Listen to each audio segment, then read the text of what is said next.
Oh, I cannot share my screen. Is that possible for you to give me the permission? Yeah. I just changed the settings. My bad. Yeah, I did. Okay, thank you.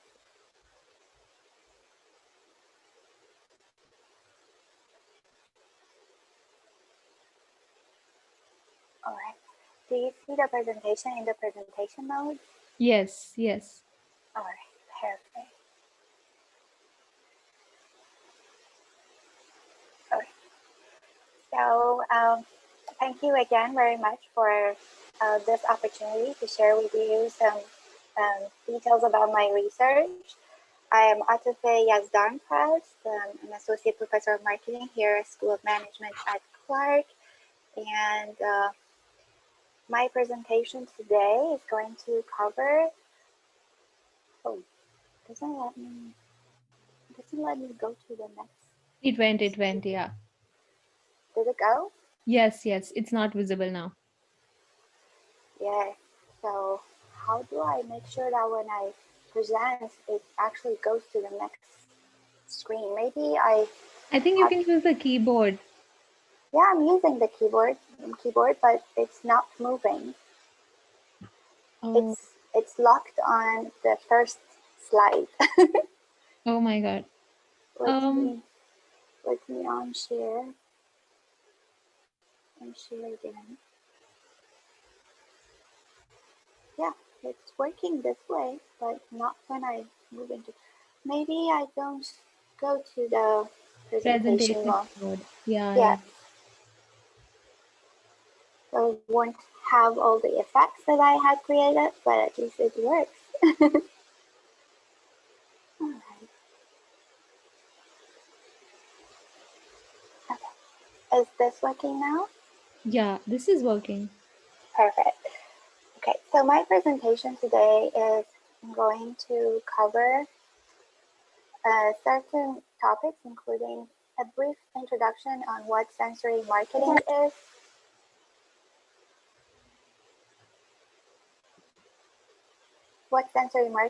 and then I will talk about my research, which focuses on sensory marketing and the effects of touch. And finally, I have some slides about my AMA experience. Well, sensory marketing has seen a lot of growth in terms of interest and research among researchers in psychology and marketing. In general, it is defined as the stream of research that focuses on the effect of consumer senses on our perception, judgment, and behavior. As you know, we have 5 senses: sight, hearing, smell, touch, and taste. And so in sensory marketing, researchers focus on how what information we get and the experiences we have from any of these senses are going to impact our perception, judgment, and decision making. My research mainly focuses on the sense of touch or haptics. Haptics refers to the scientific field that studies the sense of touch and refers to active use of hands to retrieve the attributes of an object stimulus, such as a product. So I have some nice quotes here for you about touch. As you see, after the eye, the hand is the first sensor to pass acceptance about products. If hand's judgment is unfavorable, the most attractive object will not gain the popularity it deserves. So the sense of touch is actually one of the most fundamental means to acquire information about the world and is critical in our understanding of and connection with the world. Indeed, touch has long been recognized as a vital source of information. Even in ancient Greece, scholars such as Aristotle recognized the role of touch in human perception. Touch is one of the first senses that gets developed in humans and one of the last ones to lose. So it's a very important sense in general. Touch is the sensory modality that is used to actively extract information about objects around us via the physical contact of hands. So this is active touch as opposed to passive touch, which happens when the skin is passively contacted by another object. For example, when a cat rubs against your leg. All right. So in several everyday circumstances, humans choose to use the haptic modality for information gathering. Touch is used to obtain both non-haptic and haptic information about products. Non-haptic products, for instance, when you are in a grocery store and you basically touch a product to pick it up, to smell it. So here you're using the sense of touch, you're using your hands to gather non-haptic information. However, haptic information would be when you actually actively touch the product, explore it to see how it feels, how soft or rough it is, for instance, or how heavy it is. In fact, touch can provide unique information that cannot be obtained through visual inspection. And that's why when we are shopping online and we cannot touch the product and we basically are just using the sense of vision, we might feel some sort of information inaccessibility. Research shows that people are not the same in how much they need haptic information to evaluate products. So in fact, there has been research to see these individual differences among consumers. And that individual difference has been referred to as need for touch, which is an individual factor. In other words, need for touch is defined as the preference for extracting and utilizing information through the haptic system. So some individuals, you might have even experienced that in your personal life or among your friends or family members, that some individuals just really prefer to touch things, touch products, and before purchasing them. And for some others, touching products is not that important. So this need can be just for the fun of touching things, or it could be because it's important for the person to assess the product quality. That's why need for touch has actually two different dimensions. As I have listed here, the autotelic need for touch, which is the touch for the pleasure or fun of touching, and instrumental touch or instrumental need for touch, which is the touch for the actual assessment of the product. Other than individual differences in touching, the need to touch the products, products are also different in how much touch is important for them. So the relative importance of touch for product evaluation also varies across product categories. For products with primarily geometric properties, such as cans or other packaged goods, touch is less important. If you're in a grocery store and you basically touch them to pick them up, but you do not really use your sense of touch to actively assess the quality of the packaged good or the can. For these products, then consumers usually scan them visually, but rarely use touch as a source of quality assessment. Products with material or substance properties, however, such as towels, sweaters, or other clothing items, are more likely to be picked up and physically examined as they entail more haptic information.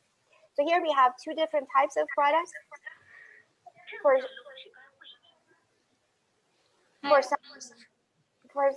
some products, touch is important. And then we have some products that touch is not as important. And also we have two different types of customers. Customers for whom touching the products is very important, and customers that don't really care that much. Okay. So now that you have become familiar with some basic concepts related to sensory marketing and haptic research, I'm going to briefly go over one of my research papers that was published in Journal of Psychology and Marketing, which is one of the good journals in consumer psychology. The title of the research is Can Consumers Forgo the Need to Touch Products? An Examination of Non-Haptic Situational Factors in an Online Context. So as the title says, the research focused on different ways that we can compensate for the lack of touch or the opportunity to touch and explore the product physically when we are shopping for it online. So in this research, my co-author, Dr. Nancy Spears, and I examined how we can compensate for the lack of touch.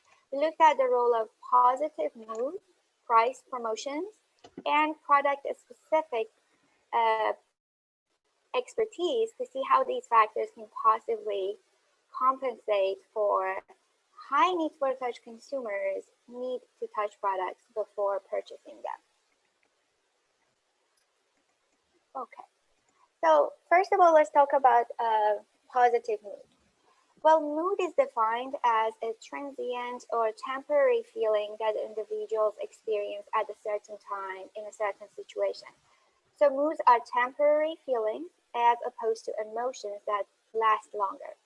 Research has shown that when consumers don't have enough information to evaluate products, they may ask themselves, how do I feel about that product? This actually goes back to the theory of mood as information. So how you feel about something could actually serve as the basic information to make decisions about that thing.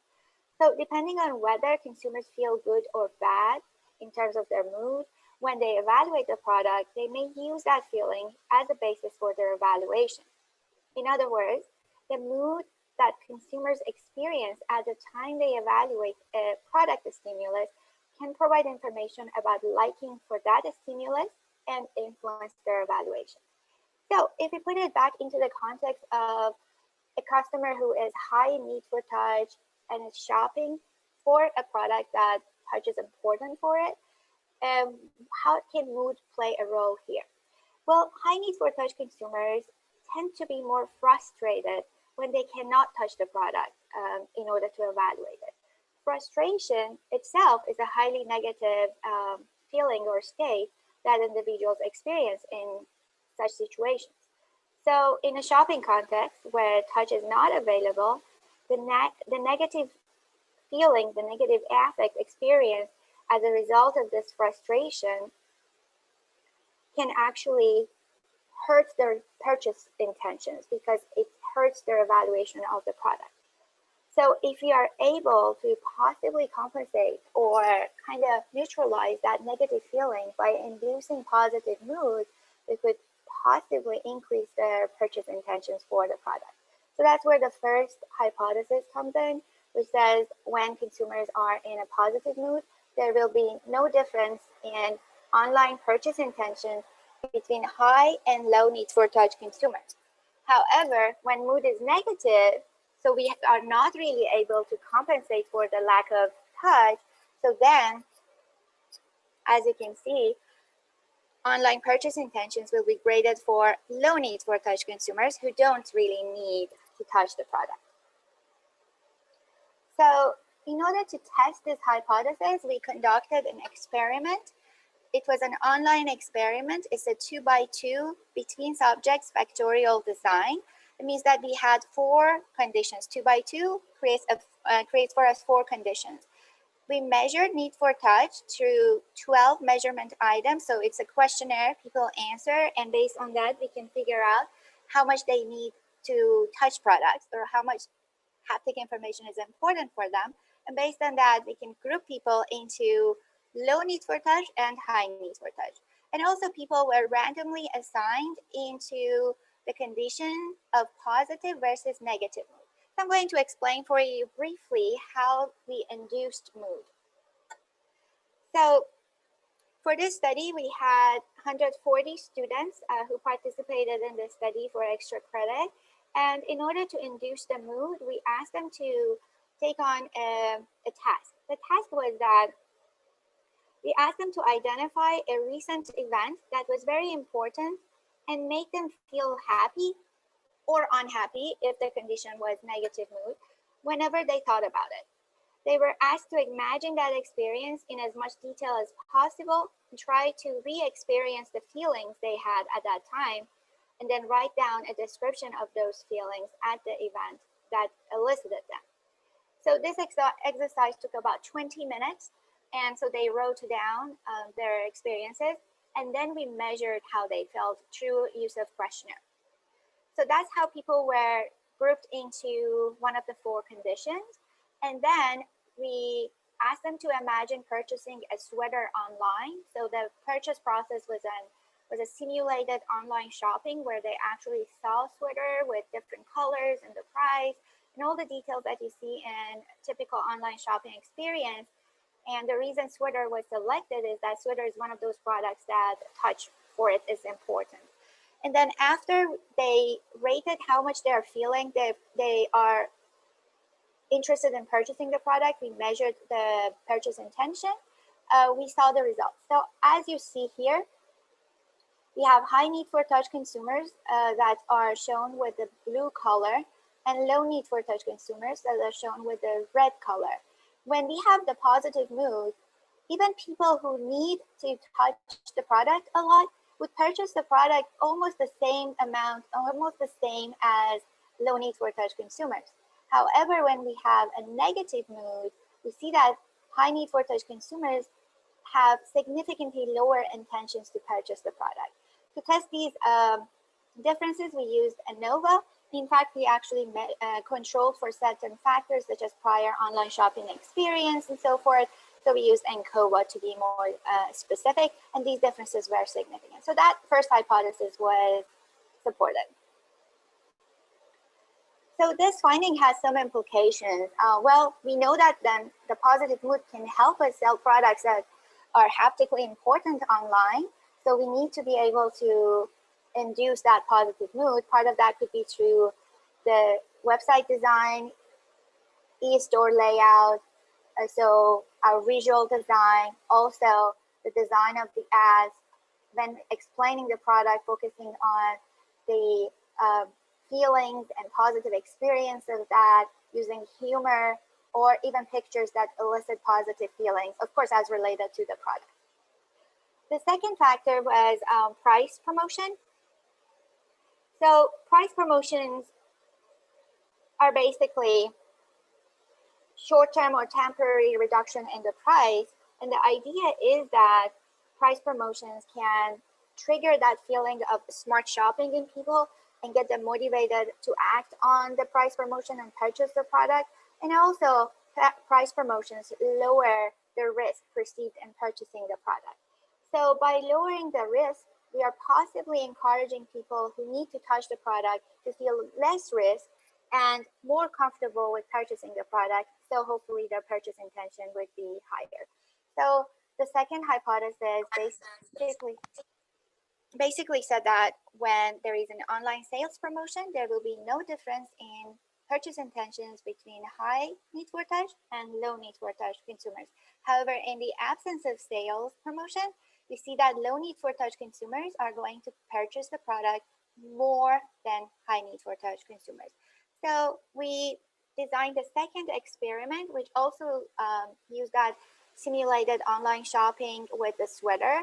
And we had 105 participants in this study. It was, again, an experiment with 4 conditions: high versus low need for touch, and the condition of online price promotion, which was either present with 20% discount or not present with the typical price.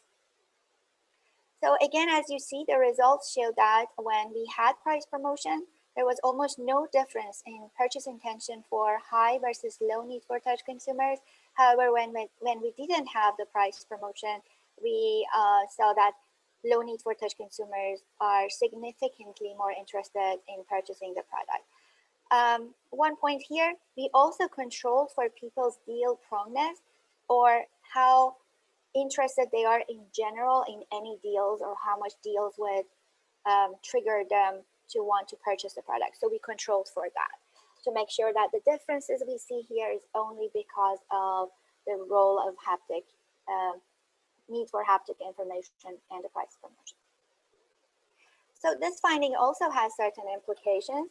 Here we can basically provide online exclusive deals or have certain products that are not available in our retail stores, brick and mortar stores, and have those exclusively online, so that those who may need the haptic information but cannot get that would be interested to purchase that because it's online exclusive or has this exclusive offer. The last factor that we studied in this study was product expertise. So product expertise is an aspect of consumer knowledge that can help consumers perform product-related tasks successfully.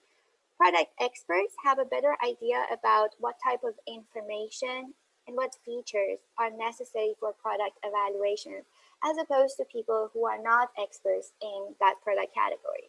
So product experts rely less on written cues or information that is provided by marketer, and instead they rely more on their understanding of the product and their understanding of the features of the product, and research shows that they rely more on their sensory information.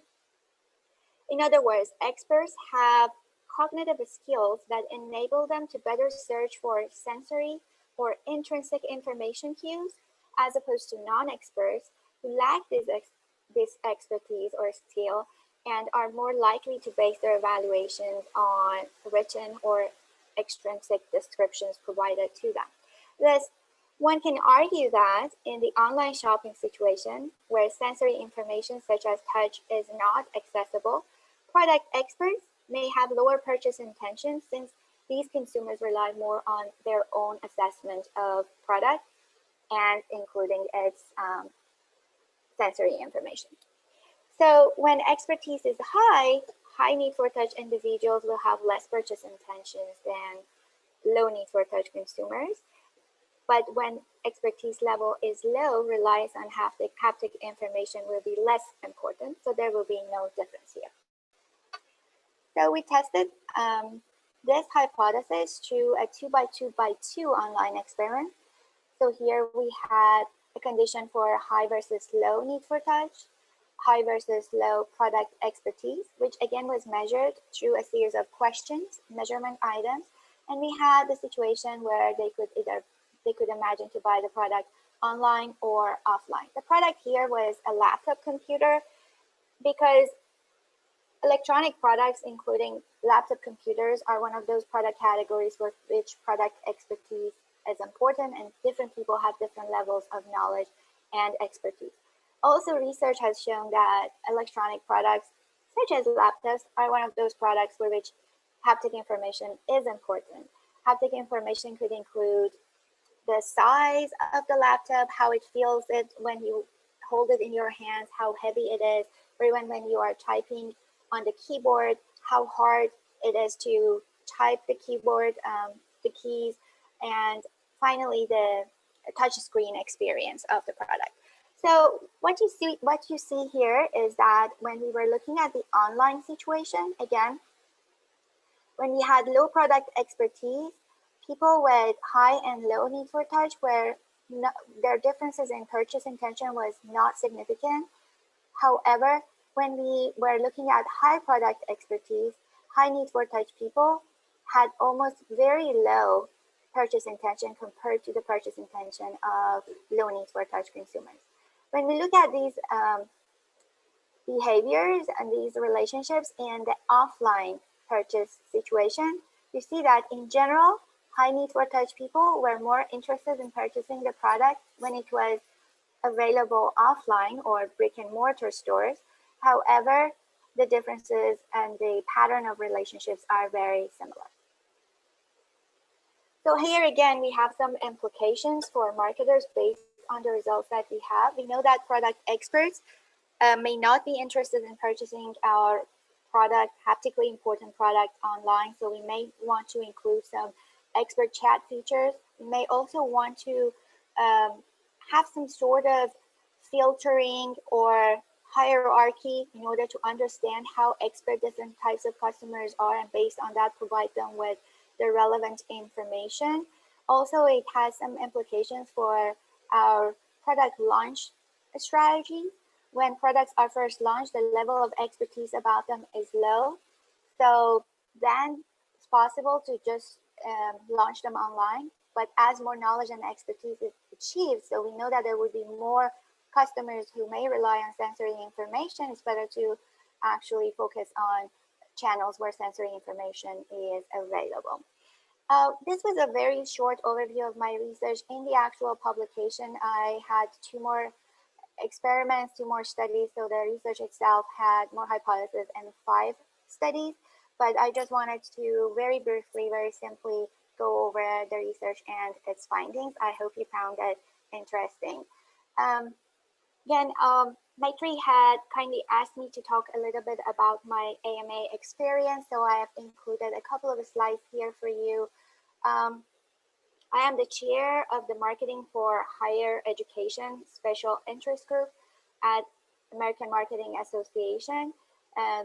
The group is abbreviated as Higher Ed SIG, SIG going for Special Interest Group, basically. So I started my involvement with the AMA as a graduate student. I started attending their academic conferences and attending their sessions, and then later joined the leadership team of the Higher Ed SIG in 2012. Soon after, I became the chair of the SIG, and since then I have been serving as the chair of this group. And we have been able to grow our membership by more than 3 times since then.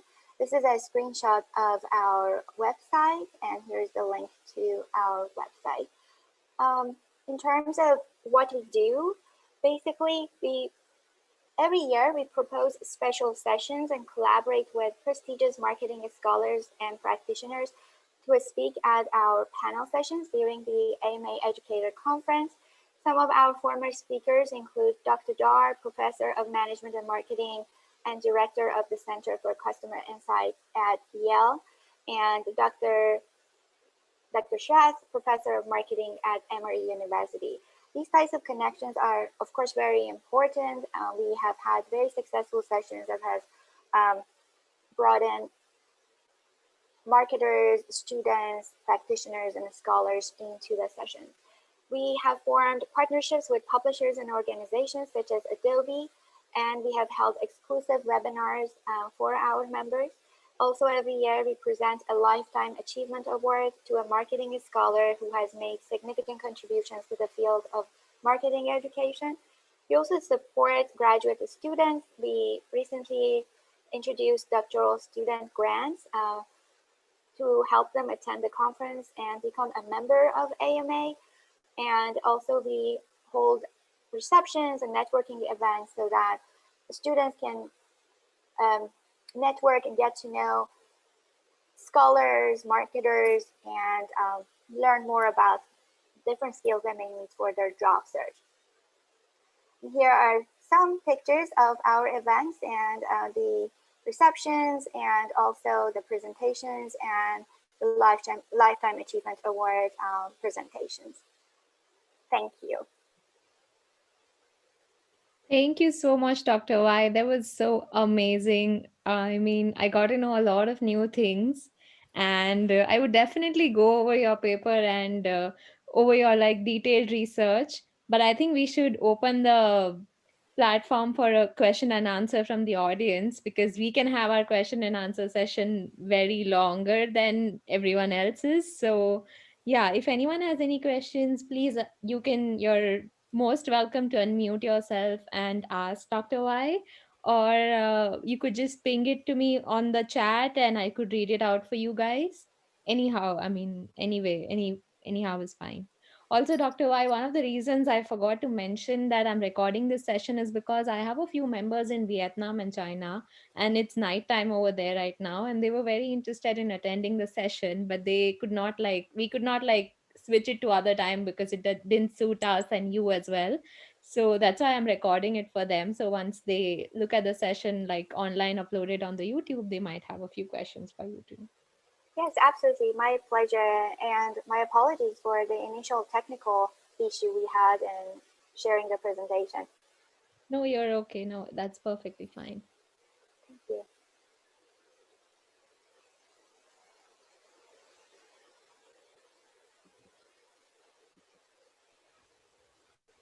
I just had a quick question. I'm trying to remember what slide it was. It was with the discounted price and how that affects the consumer of buying, or the sensory aspect of it. Can you go back that slide, please? Yes, absolutely. Let me go back and then I will share that with you.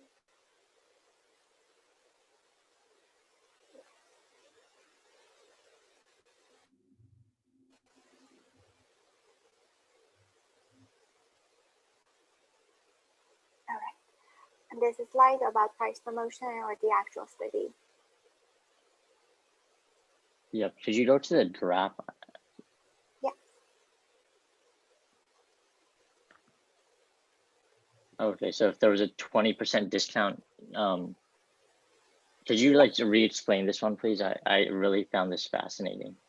Oh, yes, absolutely. So, you know, when people were part of the experiment, they were randomly assigned to either see the product page being presented with a 20% discount or the page that showed the product with the original price. All other descriptions for the product were the same, and just for the lack of time, I didn't explain this, but we actually pre-tested the product for men and women, like males and female participants, to make sure that the image of the product is equally liked by men and women, so there would be no difference there. And we pre-tested different iterations of the sweater itself, and then picked the actual product. So when customers were looking, or potential customers, our participants were looking at the simulated web page, they saw the picture that fit their gender, but it was equally liked across both genders. And then they either saw the page that showed the product with a 20% discount or the page that shows the regular price. And then we asked them to rate how much they're interested or intend to purchase the product. We had originally measured their need for touch, and so then they were grouped into high and low, and then we were able to compare the means for purchase intention across the groups.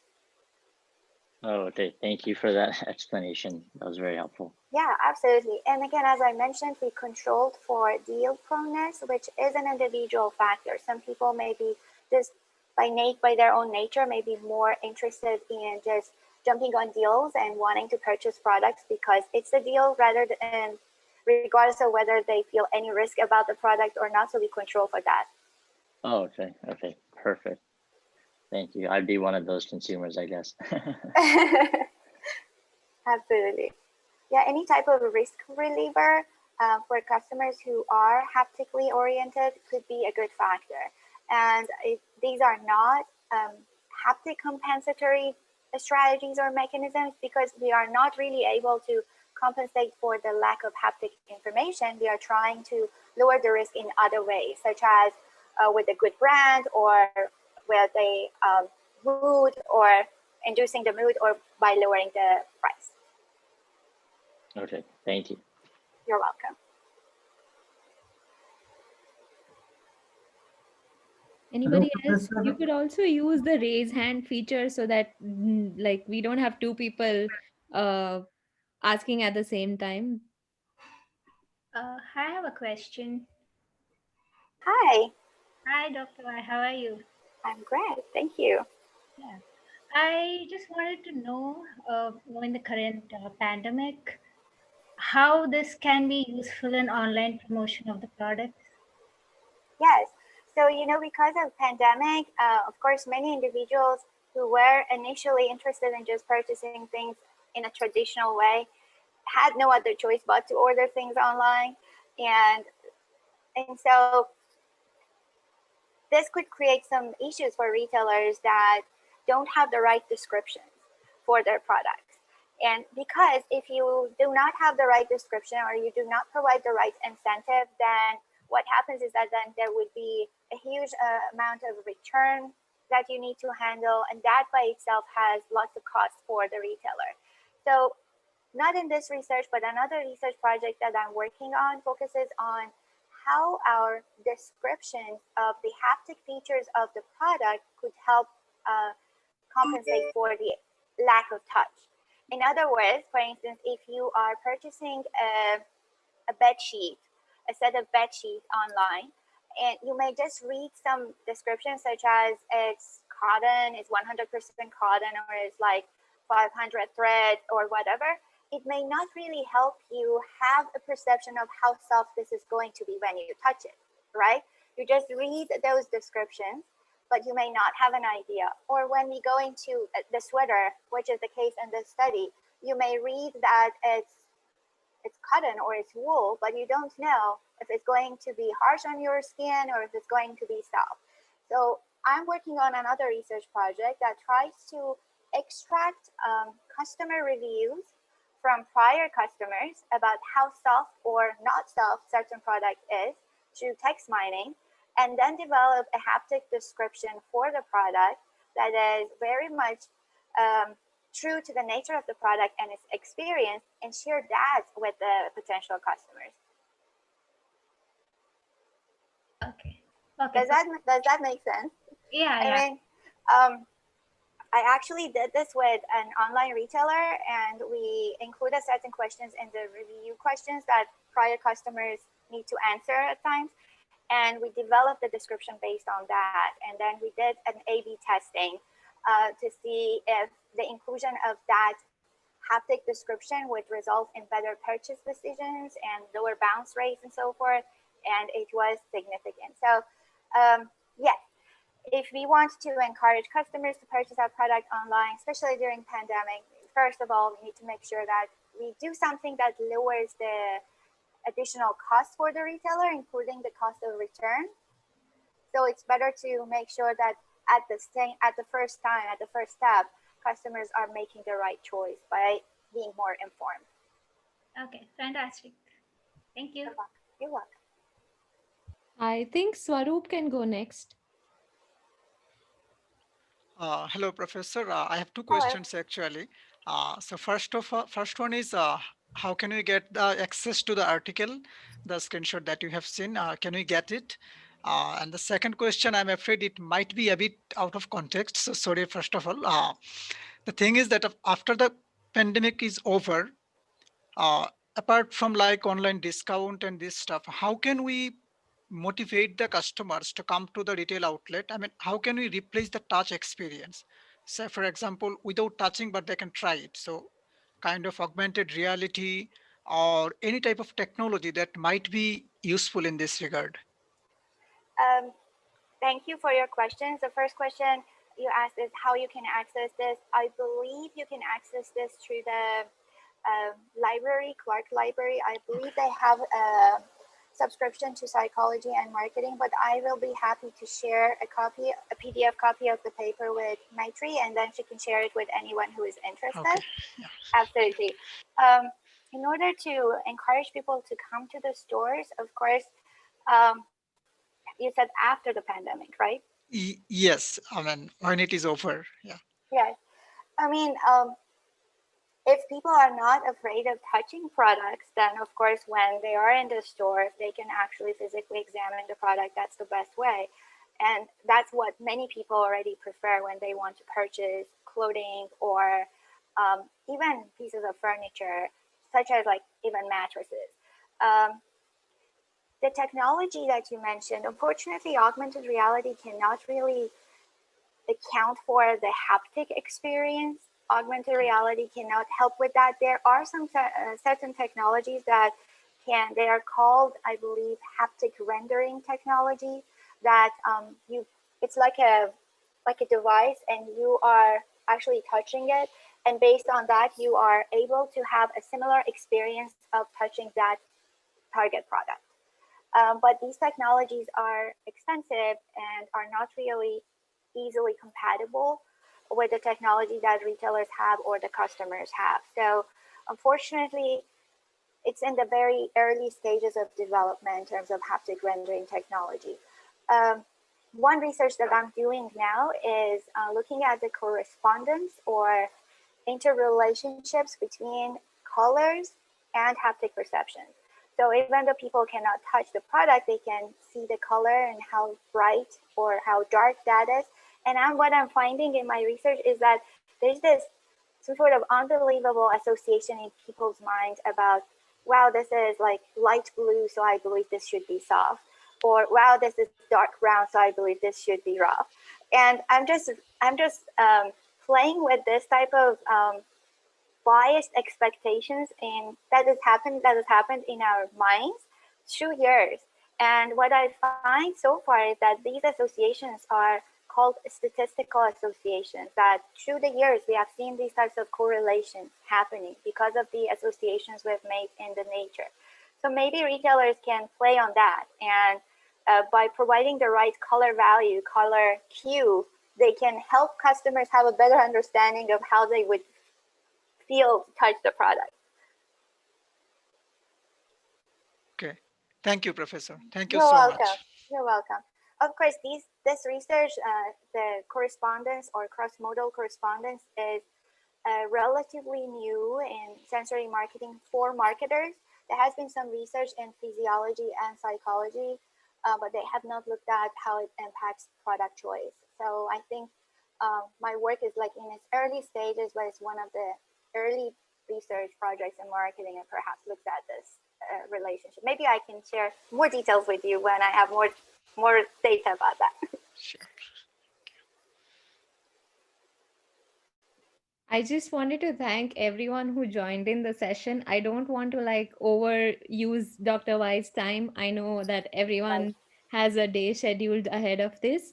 So we can have the extended question and answer for 5 more minutes if Dr. Y is free. But then I really want to thank you, Dr. Y, for such an amazing session on, I mean, I wouldn't have had imagined, like a case study like this before I came to know about your paper. Like, especially like with marketing, like the science behind the haptics is very important, is what I know.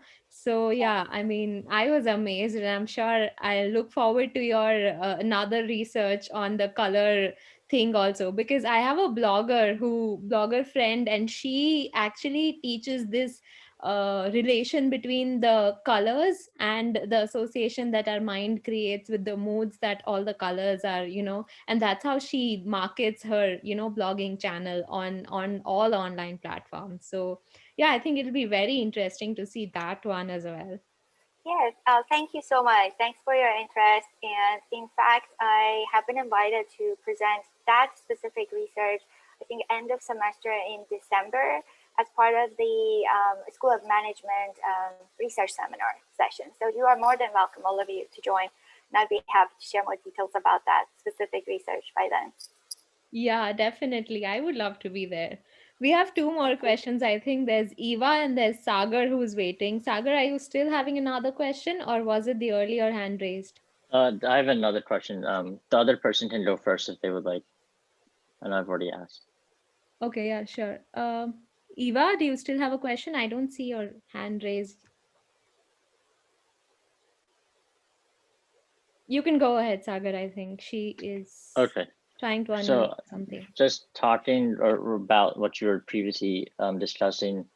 So I know like Ray-Bans has added like the feature of, or some glasses stores as well, that you can like virtually try on a pair, and to go off like the color and texture. I know that also a few brands I've been seeing recently, I think it's just due to the pandemic, they've added like a zoom in little bubble on the actual like texture of the material, or like Yes. the weave.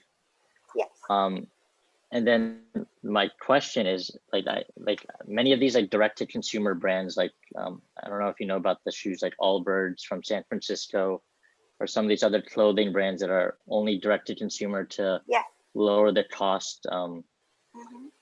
because they're not shipping to stores and there's no markup. So do you think those businesses will ever be like, do you think eventually most businesses will go to a model like that, or do you think those models will eventually fail and they'll realize that they have to go to in stores, or is that like their first step and then they'll go open their own stores? About what you mentioned about like the zoom in feature to better see the texture of the fabric, for instance. In fact, if we go back to maybe like 20 years ago, the technology has developed so much that now marketers and electronic retailers are better able to provide those features to the customers. And of course, as the technology evolves, that experience is going to be better. So that helps for many customers. Unfortunately, it doesn't take the place for the actual touch. It can help in with combination of the description there has been a research that looks at this and sees that for not high need for touch customers, the visual and the description both together can help. However, one by itself will not. So that description should accompany the better visual for the customers, as you also brought up. Whether they would be able to just sell their products as online, or do they need to go into the brick and mortar, I believe there are so many factors that play a role in here. One is the consistency and the quality, and for instance, you brought up the shoes. If the fit and the design is somehow that people can trust their early experience and make sure that as long as they get the right size, it's going to be the same feel for their fit in terms of how tight it is, for instance. So as long as they can guarantee that sort of consistency, that may work. But still, I know certain people say, I have to try it first before I buy it. So that's why, in fact, some of the huge online retailers have, who started being purely online, even Amazon, has now started to have some sort of showrooms for certain products, so that customers would go and actually see the sample and then order it. They cannot pick up the product there, but there are certain showrooms that they can go. Or even Blue Nile. I don't know if you are familiar with the brand. It's an online seller for jewelry, diamonds, and they have all these diamonds that are certified, and they are also direct to customers in order to lower the cost. And they started as purely online, and they have a very generous return policy, and they have diamonds that can go up to like $50,000 or so. So they're very risky as well, but they have also started to have these types of small showrooms, at least it started, I think, in New York City, where people can actually go and try and feel that like ring on their finger before they commit, even though they cannot order it right there, like pick it up right there, but they have that. So what I always mention is that the future of retail is not going to be just purely online. There's always that personal interaction and like the physical aspect that's going to remain. It may be less highlighted, but I believe it's going to have some sort of role in there. Yep, I definitely agree, because I've noticed like during the pandemic, stores have been closing, but then also like some of these online stores have been opening like small boutiques here and there just to show you what it would feel like, and then they would have you order, so they're not holding inventory and things like that. Interesting. Okay, thank you. You're welcome.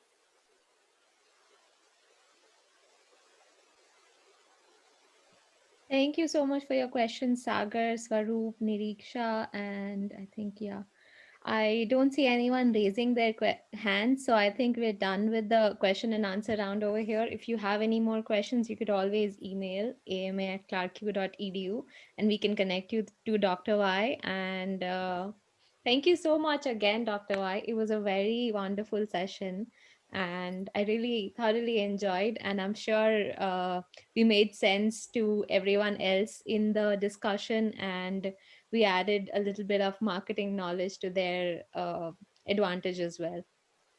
Thank you so much for this opportunity. It's my pleasure. I hope you enjoyed listening to my research, and I look forward to answering any other questions you may have. Thank you again.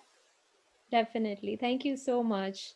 We're so glad to have like an AMA member along with so many years of experience, with us.